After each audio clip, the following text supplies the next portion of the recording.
আপনার বাচ্চার কি পটি নিয়ে প্রায়ই যুদ্ধ করতে হয়?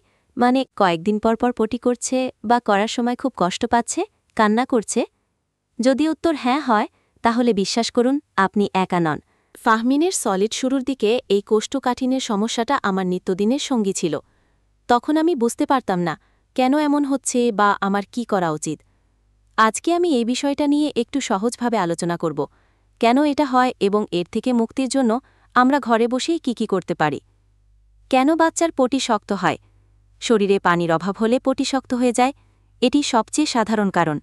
সলিড খাবার শুরু করা, ফর্মুলা দুধ পরিবর্তন করা বা নতুন কোনো খাবার শুরু করলে এমন হতে পারে। খাদ্য তালিকায় ফল, সবজি বা হোল গ্রেইনের পরিমাণ কম থাকলে কোষ্ঠকাঠিন্য হতে পারে।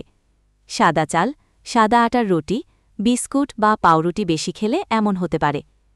অনেক সময় খেলতে গিয়ে বা ব্যথার ভয়ে শিশুরা পটি চেপে রাখে, যা পরে সমস্যা আরও বাড়িয়ে দেয়।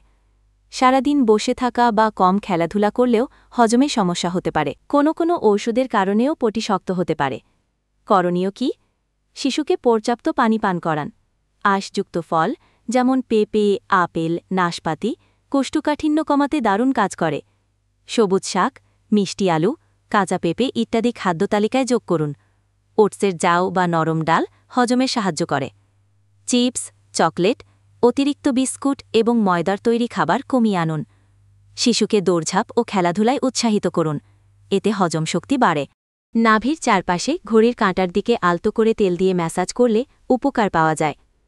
প্রতিদিন একটি নির্দিষ্ট সময়ে শিশুকে পটিতে বসানোর অভ্যাস করুন। বড় কমোডে বসালে শিশুর পায়ের নিচে একটি ছোট টুল দিন, এতে পটি করতে সুবিধা হয়।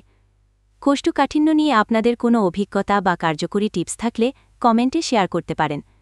আসুন একে অপরের অভিজ্ঞতা থেকে শিখি।